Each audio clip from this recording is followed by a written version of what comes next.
Today is the 9th May 2026. I'm again doing my practice of overcoming my hesitation and my fears involved with producing videos for YouTube. And right now I'm practicing how I feel when I talk about a specific topic. The topic of today will be the Star Wars Andor Season 2. Yesterday we talked about Star Wars Andor 1. The Season 1 was about the journey mostly of Cassian Andor, how he became from a very skillful person who mostly wanted to hide from the Empire and just live his life to becoming a rebel. In my view, Star Wars Andor Season 2 is a lot more or a lot less about Cassian Andor himself and more about the whole characters that were built in Season 1, how they evolved in the later years of the rebellion. So Star Wars Andor Season 1, Season 2 has like 5, or was it 4? Should be 4, has 4 years. So it plays 4 years and it has like 3 series or episodes per year. And each of these parts play over just a few days. That's like the big structure of the story. And in every year you see a big event happening from the perspective of different characters, which makes the season very interesting, especially also having these years and this progression. When I first watched it, I was quite confused with the story arcs a little bit. It took me until my second time and a little bit more of thinking about it and watching other content about it to really get the hang of this story structure. I thought like the first story structure, like the first season, was a little bit easier to grasp and a little bit easier to like see and feel, okay, what is the big story arc? Because it has the same structure of having 4 kind of mini story arcs with like 3 episodes each. So they are the same in like the structure. But I think a little bit the actual arc in the stories in Season 2 or in Season 1 are a little bit more clear, a little bit more defined, a little bit more focused. While in Season 2 it's a lot more, again, broad. You're not... In some I'm still not even sure what is the main story arc in like one of these mini story arcs, because at least to my feeling it's a lot less focused on Cassian Andor. Well, in Season 1 it was very much focused on Cassian Andor, and then the people around were more just build up and a little bit framing from different versions. Like you had quite a lot of where Luthen did something on the side, and seeing something from the ISB side, which just ties into the whole plot from different angles. I think it's a little bit more or a little bit less clear in Season 2.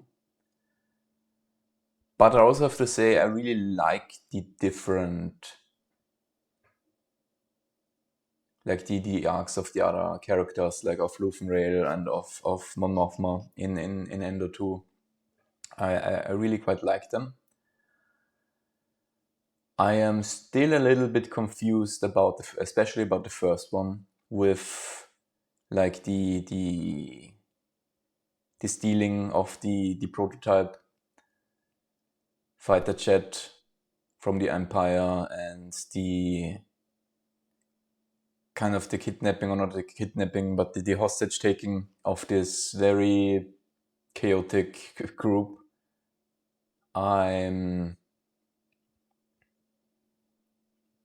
I'm not so exactly sure what that is doing. We have never any like tying in with that fighter jet where that was mentioned again. It seems a little bit very loose. I also don't really have a development in Cassian. Also, that was a part. Like the fighter chat was really cool,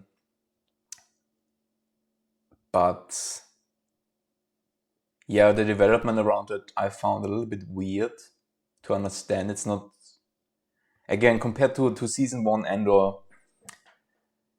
just by watching it, really like seeing and figuring out, like kind of at the first glance, what is this about? Why is this happening?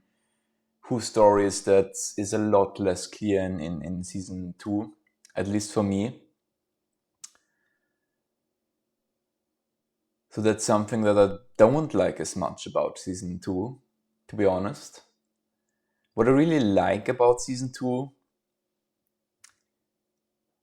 to be very honest, is the most probably that it also sticks to me is the Gorman arc.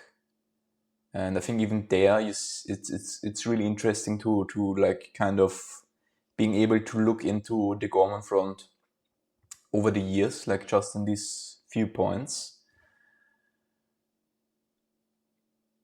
I think it's just 2, I'm not sure. But being able to see that set up, and also the meeting of the not the ISB but of the Empire. I don't know in what arc that was exactly, if that was the first or in the second, where the Empire meet and had this meeting of high Empire people to organize how they get Gorman under control. That was also a really, really cool scene. And in like the massacre scene, I mean, not exactly the massacre scene, but beforehand, where they were the people of Gore collected on the plaza and where they sung, I found that is such a strong and powerful scene where they just start singing. That was a really cool scene. And then with the massacre and afterwards, Mon Mothma's speech in the Senate, those are that's for me very much the highlights of season 2. Also then afterwards, Luthen Rails, when he get caught, and when his daughter then has to kill him in hospital so they don't get the information out of him. These episodes I found were like one of the best in the show. They were really well made, they were very emotional, they were very connecting, they were very human.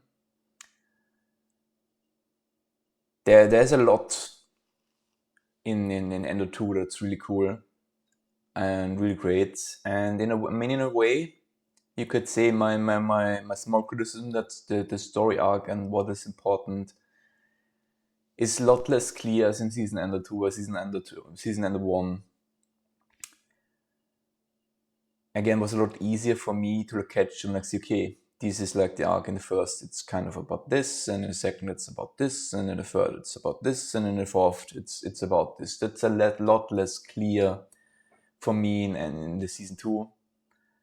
And to some points, of course, there's a little bit of good in there, especially for me, because it means that I have a lot more time that I need to figure it out. So I can have a little bit more of enjoyment out of that over a longer time, where I will just need a little bit more time to figure it out, to see. Because again, the spread of characters and stories and perspectives is just even a little bit bigger in Endo Season 2 than in 1. Which means all of these other characters and all of these other perspectives have a little bit more time and even a little bit more importance, which results for me that I feel like season 2 is not that much about Cassian Andor anymore. Well, 1 was very much, you could very much see where it's very heavily focused on him, and the others are more side strings. And in season 2, I think like, well, there are a lot of strengths that are more the main strength, where I can't really tell, okay, is this here actually more, I like the Gormans in this arc, the actually the more main strength, and all the other characters are more like just giving us perspective about that. Is Cassian the main strength, and the others just give us perspective on what his kind of story and his progression is. It's a lot more chaotic in that sense, I would say. So that's something that, at least at first, doesn't stick and hit me as much, because it's just a lot less clear what is this even about, what does the show want to tell me. But of course, the flip side of that, which I appreciate more and more, the more often I watch it, is that for me, I feel like season 2 also leaves me room to like see for myself, well, what is it about? Make me question it, make me think about it. What is the story about it, and make me find connections, and make me want to rewatch it more often to like see, okay, can I learn something from rewatching it again, which I did in sometimes. So that is also positive. So time is up. So I will leave it at that. I really love both seasons. They are really both very much masterpieces, and they will have give me to think both for quite a while still. So maybe we'll talk about it again. We will see. Until next time.